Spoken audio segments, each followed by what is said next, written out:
Hello, everyone, and welcome to the Flow Over Fear podcast, where it is our mission to help you to rise above fear and realize your ultimate potential in leadership and life.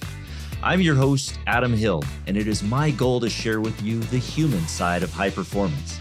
My guests share their experience with fear, anxiety, struggle, challenge, and most importantly, despite all of it, how they rose above it to achieve incredible results. So, if you're ready to rise up, let's get started. Hey everyone, welcome to this recap episode of Flow Over Fear. And today I'm going to share some of the nuggets of wisdom that I learned from Chris Felton in the interview I had earlier this week. Chris is a best-selling author. He's a speaker. He is a financial services expert who has owned his own financial services company since 1999. And he's written a new book called Think and Grow You. Yes, a lot like the Napoleon Hill name, Think and Grow Rich. But here's the important distinction here that I love. And I love how this book is framed, because it's not just about the money part. And Chris and I got into a pretty wide-ranging discussion on this. I asked him about the cliche, money does not buy happiness. And I asked him to reflect on that and share his thoughts on that, on what that means to him now. And what he shared, I think gets to the root of why he wrote this book, and what this book really means is that, yeah, money, as many people say, is only it only magnifies who we already are. And so, meaning if we're already miserable, it's going to make us more miserable. If we're already happy, it's going to make us happier. It is a tool. Money is a tool. It's not it's not the thing that makes us happy. And so that in and of itself is true. And I think that's why this book is so great, because it's written in a format that it's designed from the perspective of a financial services expert who has gone through his own significant challenges. And he went through some many challenges and found a new way of living. And so through his 5-pillar process, he shares these brief chapters, of which there's 50 chapters, which sounds like a lot, but really they're very short. They're only a couple pages long. And from how I've read them, they almost seem like meditations, because they include a quote, like a quote that you can reflect on, some resources that you can look into about a specific subject, and action steps around that subject. And then Chris's personal anecdote about a story that related from his own life on how he went through that specific transformation. And that's how it's powerful, is you could almost spend 50 days going through this and make a plan on how to change your life. Getting to the point of writing this book, Chris decided that after he turned 50, that was kind of where that switch flipped in him. And I talked about how this switch flipped for me when I turned 43. And he realized that, we have these realizations of our own mortality at some point. Of course, we all know that death is inevitable, that eventually we're going to sit back on our deathbed at some point. And, but there's this point in time where we realize that it's very real.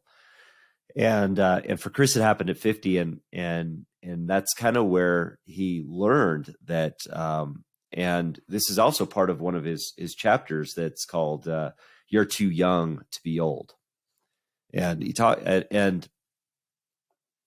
about really how people are doing a lot of, great things. And there's so much life to be lived in every decade, whether you're in your 50s, your 40s, your 70s, there's a lot of life to be lived.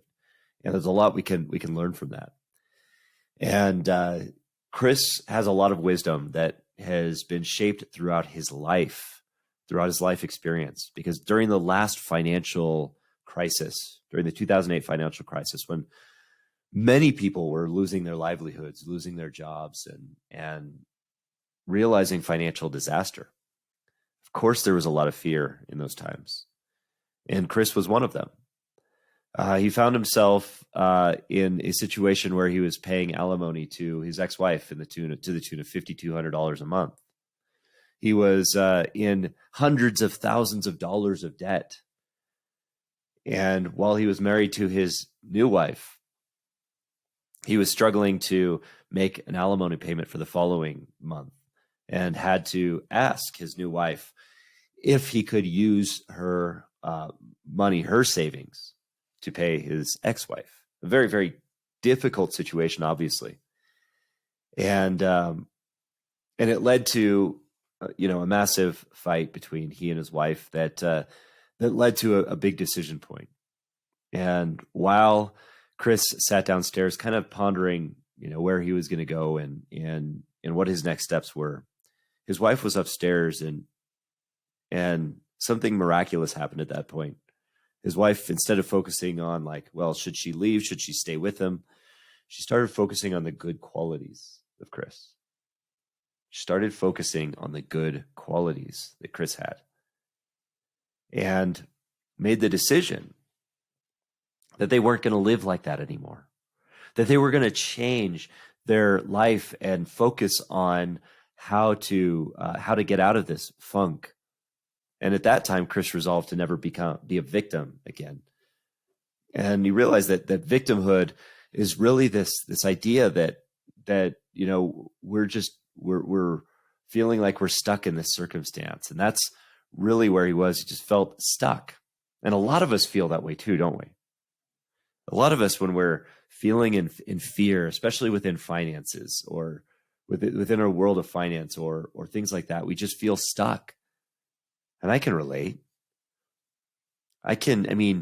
Whether you're hundreds of thousands of dollars in debt, tens of thousands of dollars in debt, or you have millions of dollars in the bank, there are times when we feel stuck, and that's all that mess that happens in between our ears. It's all up here. It's all in here. And it really is a mindset shift. One of the important lessons that Chris had learned through the process of making that transformation, which was hugely important, was that it wasn't about focusing on the debt or focusing on the bad stuff. That we're taught a lot we're taught a lot in the mainstream financial world to really take care of our debt. And yeah, that's important information. Take care of your debt. Don't get yourself in over your head and fix it when you're there. But ultimately, what he started focusing on instead, what he and his wife started focusing on first, was creating wealth. It wasn't the debt. It was creating wealth. And that's a powerful mindset shift, because when you're focused on the debt part of it, you're actually putting more attention into it. And so when you're focused on generating wealth, that's where your mindset is going to now focus. So with the idea that his coach told him is that we no longer have a problem, which is a victim sort of mentality. That idea of when you're focused on and circling around a problem, you're in this victim mode. But instead of focusing on that, you could say you no longer have a problem, you have a project, which is now your project is usually something that you see through to completion, not like a problem where you're just constantly in that victim mode and you stay stuck. That's one of the ways that you can get unstuck.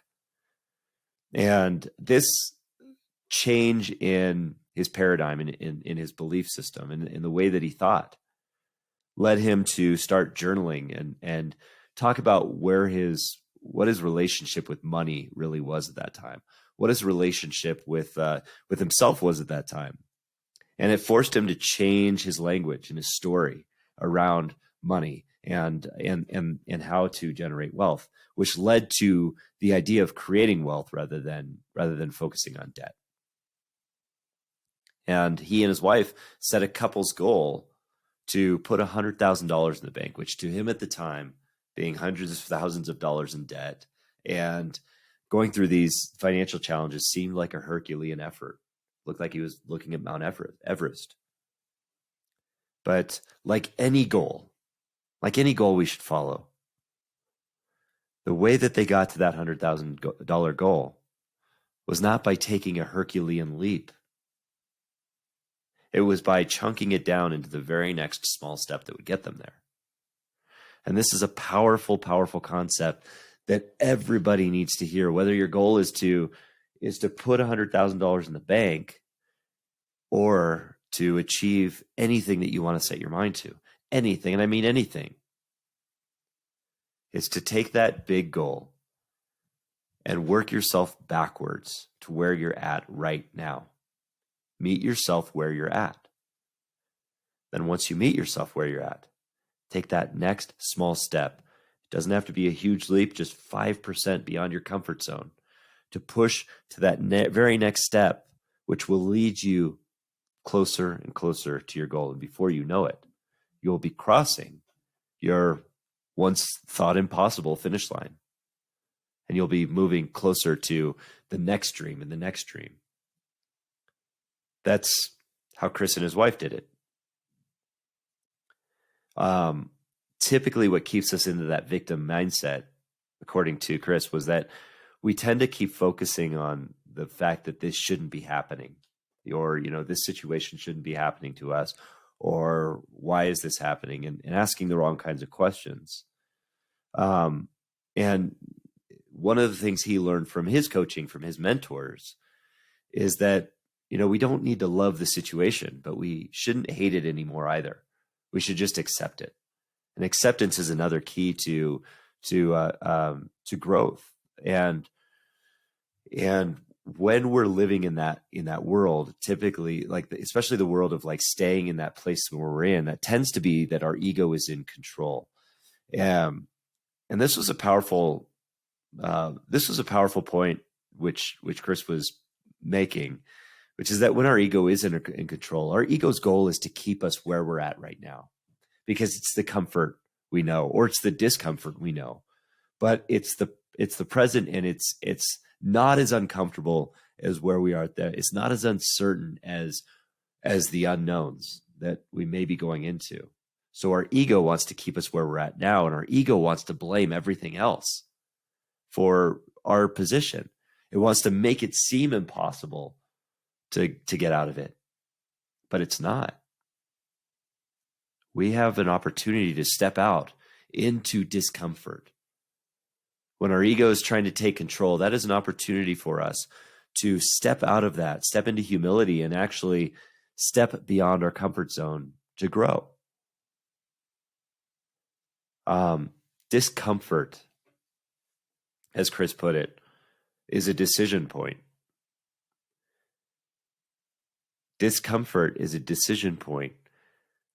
And that decision can be to stay in comfort and stay a victim, stay in misery, stay in whatever position we're in. Or it could be a decision to go out and do something else and make a change. The days, and you mentioned that when we hesitate on those decisions, we can spend days or weeks in that hesitation, and we could just, no decision is a decision at that point.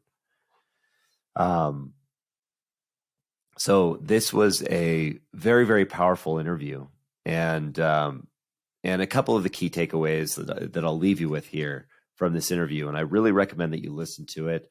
I really recommend that you check out his website, chrisfelton.me, where you could find his book, Think and Grow You. You can find it on Amazon, but go to Chris Felton because he's got a lot of cool bonuses there. But some of the key the last key takeaways I want to leave you with are these: that it comes up over and over again that community is an important part of growth and rising above our fears. That is certainly true with the idea of money as well. When Chris and his wife were trying to come out of their financial challenges early on, they were fortunate enough to have mentors. I won't use the word lucky. Fortunate is the right word there, because we can all find those mentors. But they're fortunate to have those mentors in those communities that they lived in. And so they read, they read up on what their mentors were doing to stay wealthy, what their habits were, and what that was. And they ended up writing a book called Couples Money, which is also available on Amazon. And it was through those lessons that they learned the secrets of of not focusing necessarily on their debt, though, keeping attuned to it, but focusing on creating wealth. And then the second thing was that instead of being interested in making change, we have to be committed. This is absolutely true, and this is what I want to leave you with today, is that this is absolutely true in anything that we want to pursue. If it's significant enough, or if it's a big enough goal for us, it's going to get hard at some time or another. Or we're going to find ourselves in a position where we have the opportunity to be complacent. If it's big enough, that's going to happen.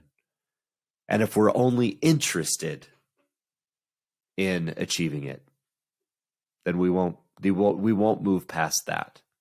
We will stay on the vicious cycle, and we will forever be in that. If we are committed, if we are impassioned, if we are emboldened, if we choose to be committed to that task, which Chris was committed to, switching from that person that was so far in debt to actually creating wealth and creating a 7-figure business that he has, it's more likely that we are going to persist when things get hard, and that we will continue, and that we will see it through. So when you're looking at your goals, are you interested or are you committed? I really hope you'll take a look at chrisfelton.me. I hope you'll listen to this episode because it was very wide-reaching and very, very powerful. And if you can, pick up Chris's book, Think and Grow You, available on Amazon, available at his website, chrisfelton.me. Thank you for joining me today, and I look forward to seeing you next time. Hey everyone, thanks for tuning in to the Flow Over Fear podcast. If you'd like to learn more about getting into flow and learn the foundations of flow, I have a free video series on my website at www.adamcliffordhill.com called The Foundations of Flow. Feel free to go there and download it and start your journey to rising above fear and achieving greater flow in your life. And if you like this episode, and I'm guessing you did if you stuck around for this long, then please do me a favor and hit the subscribe button, and you will receive notifications when I have new interviews, new recaps, and new trainings that pop up on YouTube. Thanks again for joining us.